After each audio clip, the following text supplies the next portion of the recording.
Отправяме се към връх Кон в момента, откъдето ще започне нашето велоприключение към Носе Мене.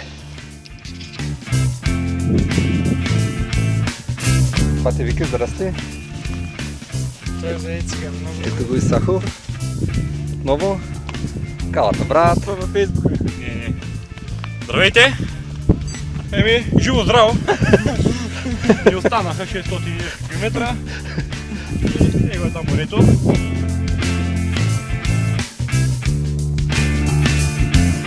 Туре първи.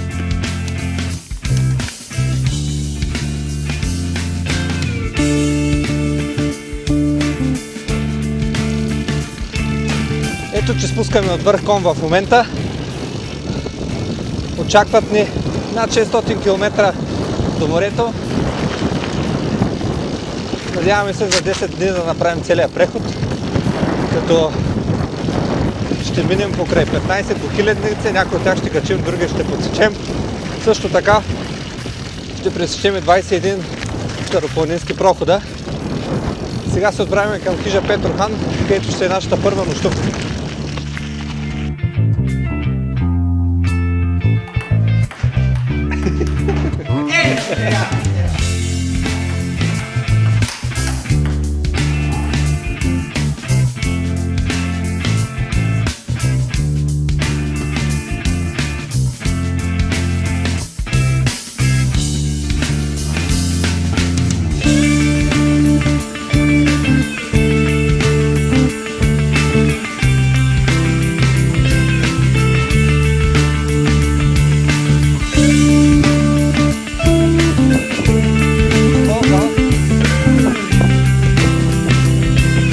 Изворите на река Пробойница сме в момента.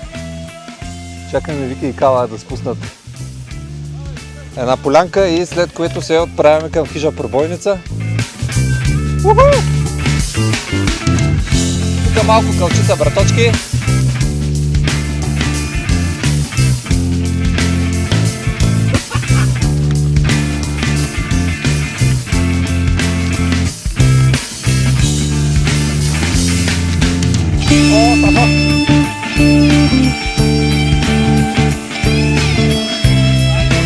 Ай, леко да се навак. За къде сте, момчета? Много са колко. Давай, ти си способен карат.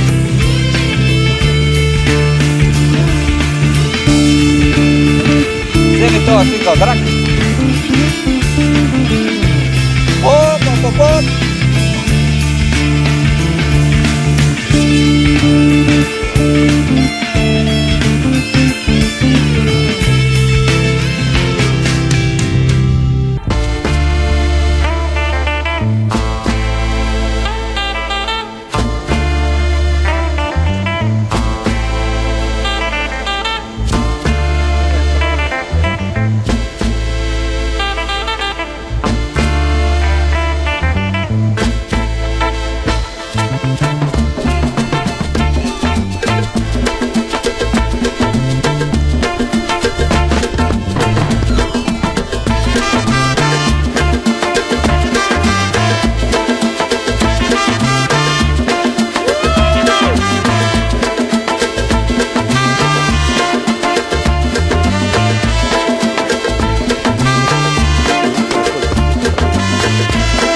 Въпреки че е известен като пешеходен маршрут, в последните години все повече ентусиасти тръгват с велосипед на море. Всичко започва с един разказ на Светлин Денчев и Зарко Друмев и началото на голямата тема за КММ в МТБ форума. Те запалват искрицата, от която постепенно се разгаря огън и всяка година все повече колездачи се впускат в това приключение. Голяма заслуга за развитието и опознаването на маршрута като колездачен имат също така Иван Чолов, Борис Борисов и разбира се Райко, който е първия поставил рекорд по трасето с велосипед.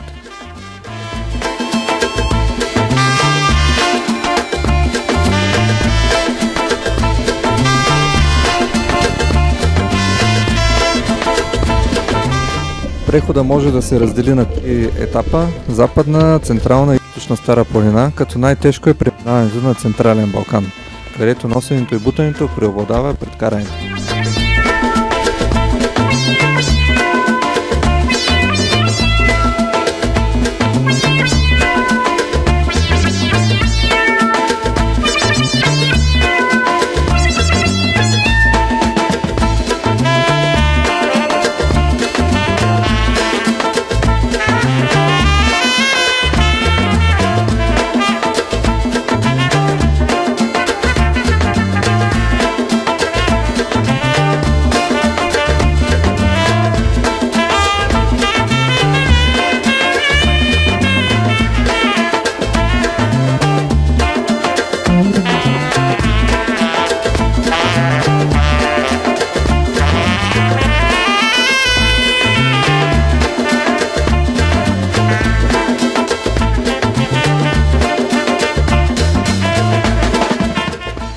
Въпреки че отложихме прехода с около седмица заради лошото време, вчера успяхме да минем някакси без да ни вали.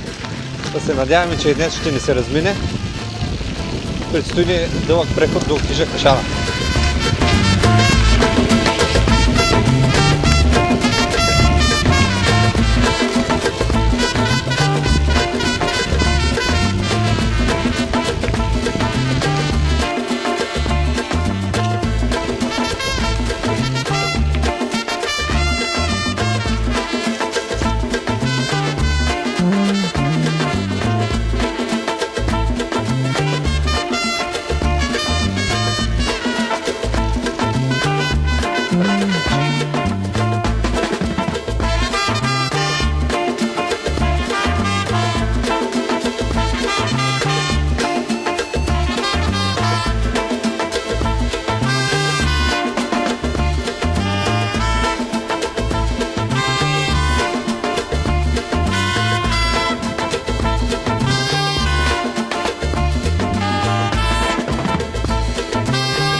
Ето, че след над 12 часа преход за днес спускаме към Хижа Кашана. Почти ни валя, малко на Зла поляна. За щастие успяхме да обядваме на 2 пъти, веднъж на Витиня и веднъж на Хижа Чавдар. Днес беше един добър ден.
Бере на страхотен дъжд и вятър.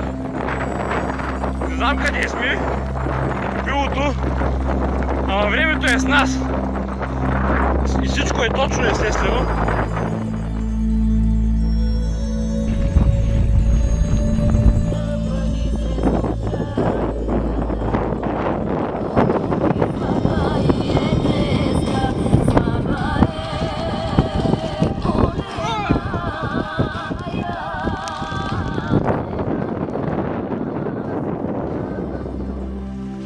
Края на юли месец да си запалим печката, че малко наваля дъжд.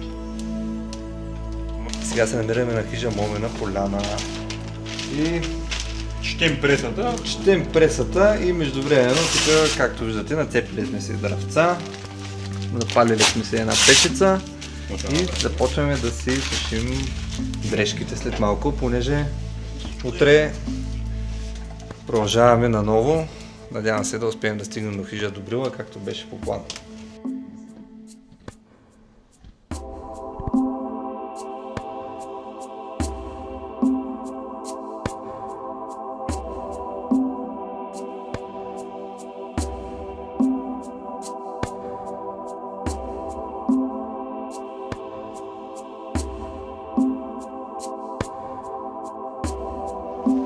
Понеже вчера ни се наложи да слизаме до хижа Момина поляна, заради бурята по билото, сега се качваме обратно нагоре. Отиваме си търсим колелата, които оставихме в едни хвойни, за да не ги смукваме и тях до хижата. Хората ходят за боровинки, ние ходим за колелета.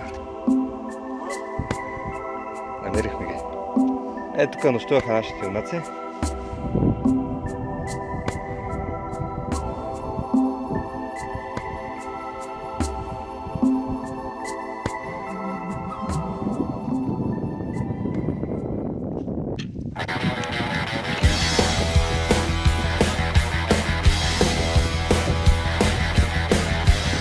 В момента се спускаме към хижа Планински извори.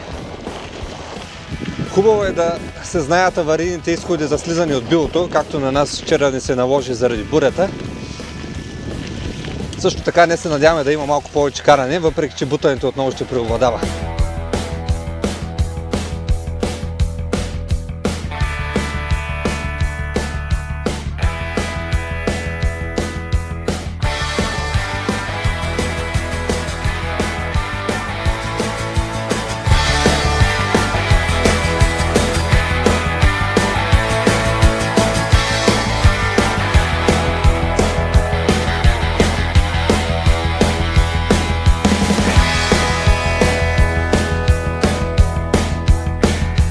На връх Вежен сме в момента. Отнели около 1 час да го изкачим. Последни приготовления и се спускаме надолу към хижа Ехо. Това ще бъде едно разтърсващо и дълго спускане. Отдавна го чакахме. Небето гърми около нас и затова бързаме.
На хижа Ехо сме и по всяка вероятност се измъкнахме от бурята.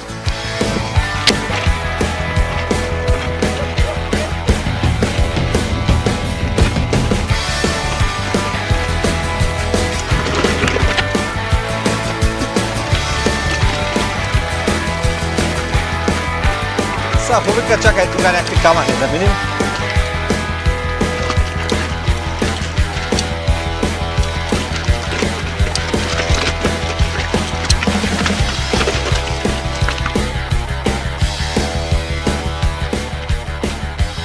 Успяхме да избегнем бурята, но въпреки усилията ни няма да успеем да стигнем хижа Добрила днес.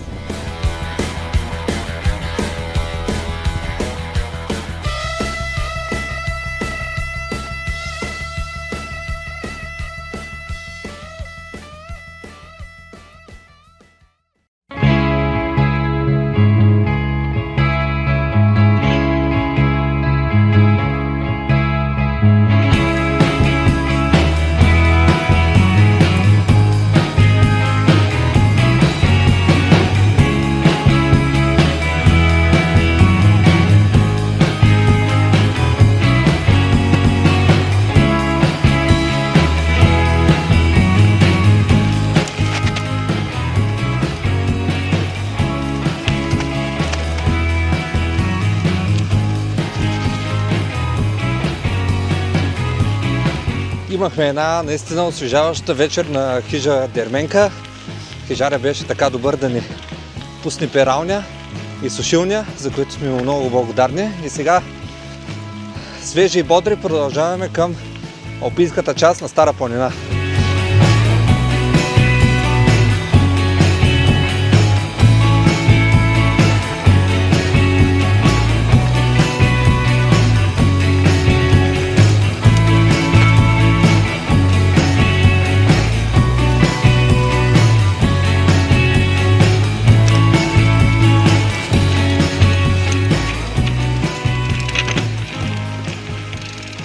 Отсичаме алпийския траверс на Стара планина. Взехме това решение още преди да тръгнем по време на похода. Първо, че е по-безопасно, второ, че е по-бързо. Тук гледки също ни липсват, както и технични карания по тези тесни пътеки.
Самата планина е пленяваща с гледки и също така пропита с история. Всички дялове могат да се открият различни паметници на възрожденци, паметници на загинали войни за свободата на родината. Именно това изпитвам, припускайки през върхове и превали. Яхнал своя железен кон, хванал порива на вятъра, носейки се по билото ден след ден, започвам да се сливам с природата. Намирам хармония, която може да се постигне само тук, когато се отдава цялата душа на всичко, което те заобикаля. Именно това въодушевение те кара да забравиш, както за умората, която несъмнено ще усети всяко тяло, така и за проблемите, които всеки има в ежедневието си. Тук човек разбира и осмисля истинската свобода, която дава пътеката.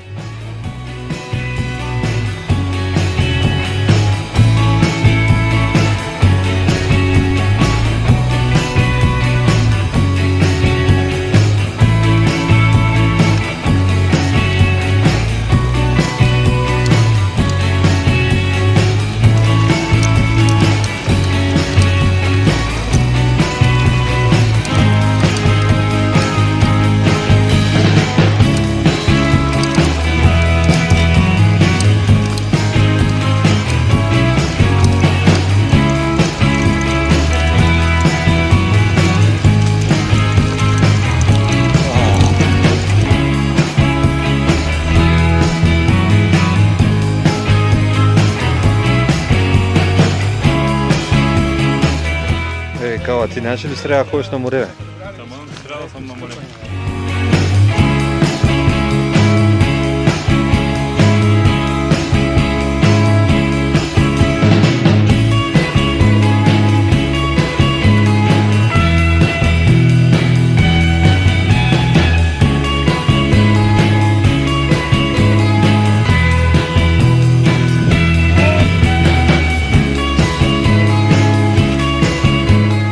Връх Ботев. Първенеца на Стара планина се оказа доста лесен за качване.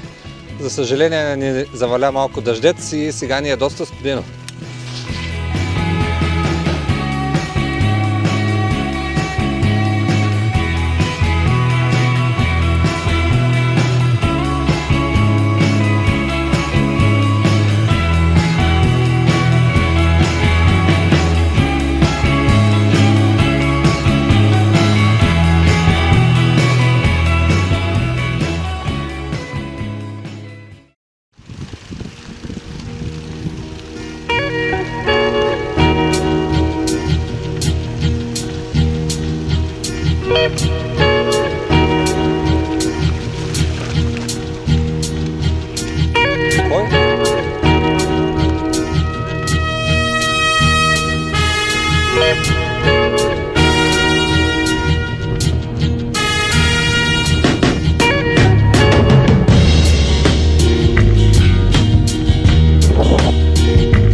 Въпреки огромното разнообразие на върхове, от които се откриват страхотни гледки, най-стопляща е винаги гледката, която се открива при спускането на върх Русоватец.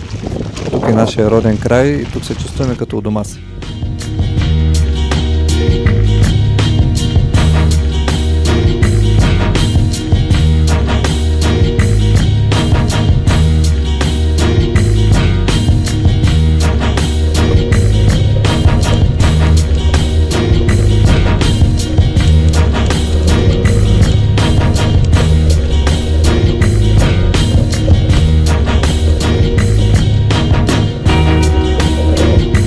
Спускаме се към хижа партизанска песен и местността Озана, които се падат горе-долу в центъра на маршрута. Тук ще ревизираме малко нашия багаж. Също така от тук вече до морето километрите ще летят доста по-бързо, заради по-благоприятния терен за каране.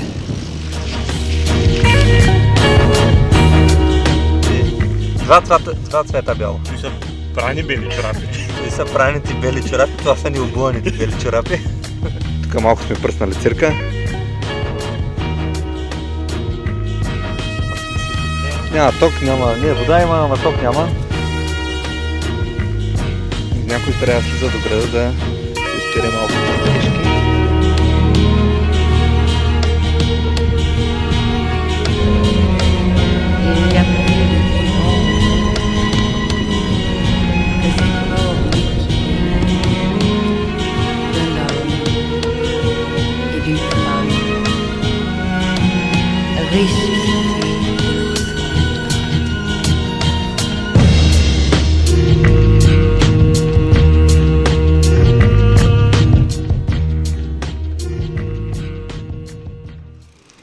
Гъвта, брат, така? О, Каринчо! Коя карай колета, брат? Умираме от студ, отивам се, миришем гадно, обаче ще ти много.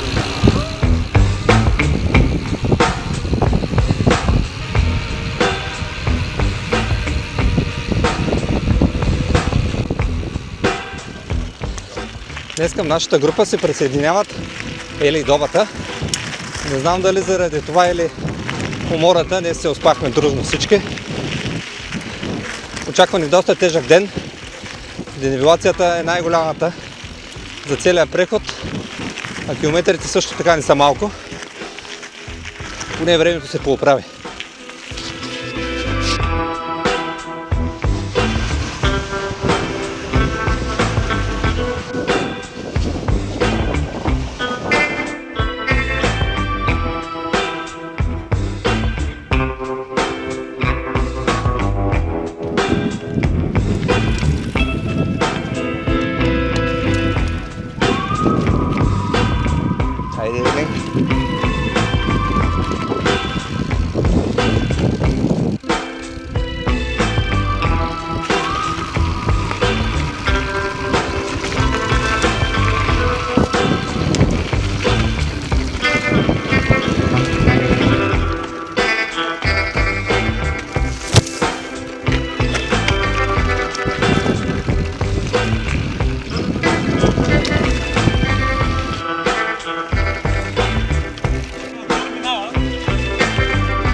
Давай.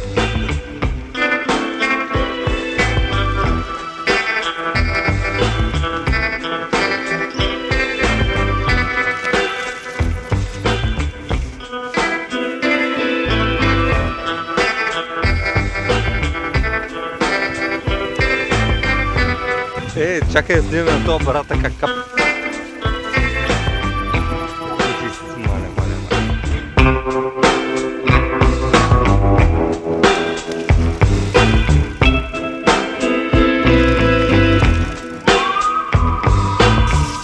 Взема умивка при предела.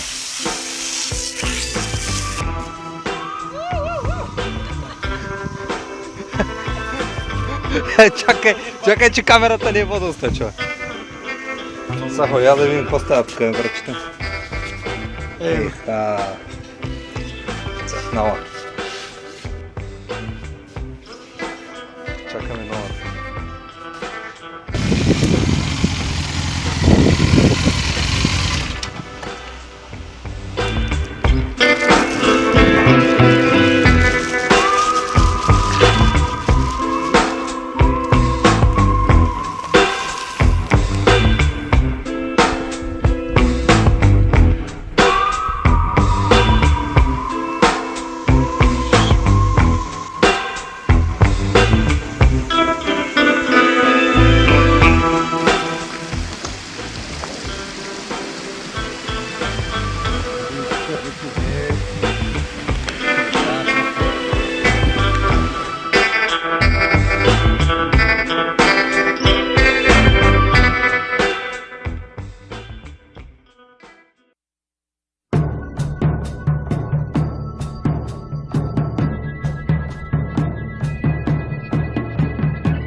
Вчера заради спуканата гума на Сахо и следобедния дъжд доста се позабавихме и пристигнахме по тъмно на хижа Чумерна.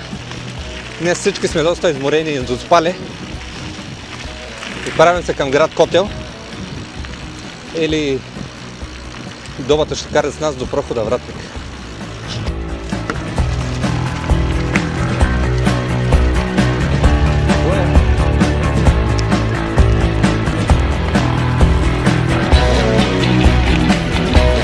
В момента минаваме през темната гора. Тук еднообразието на пейзажи и терен правят секундите да изглеждат като часове.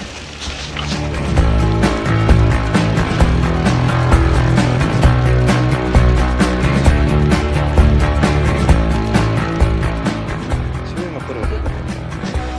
Айде, не. Айде. И лек път.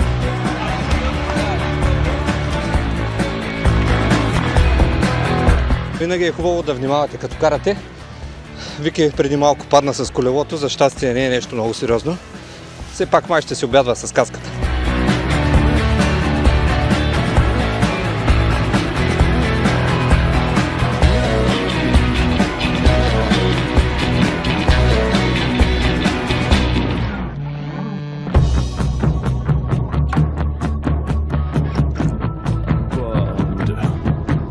След полудневно прияждане в град Котел и местната пицария, бавно се отправяме отново в гората.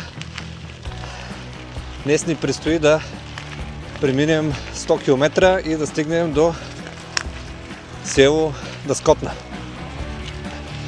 Настроението е приповдигнато и километрите ни летят доста бързо.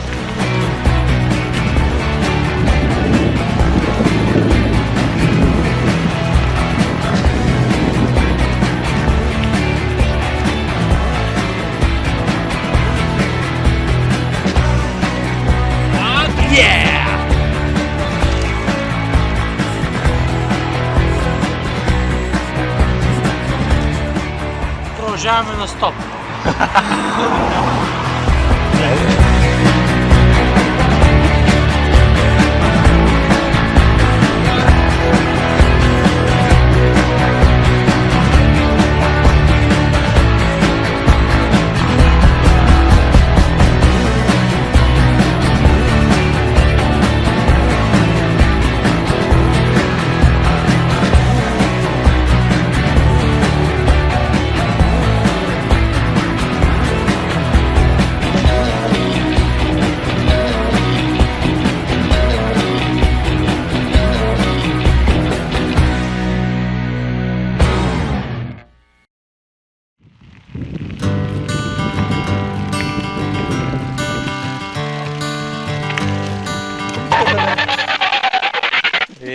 Добро утро!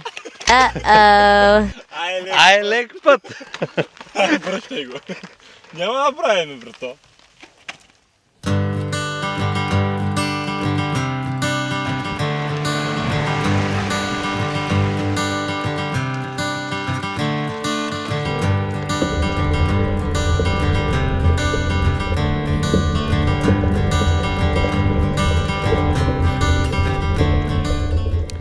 Всеки край е и ново начало и въпреки, че правя коме за четвърти път, вълнението продължава да е толкова силно. Първите гледки към морето. Всички натискаме педалите здраво. Средната скорост е добра и ето, че скоро пред нас няма върхове. Само необятната шир. Планината свършва и започва безкрая на морето.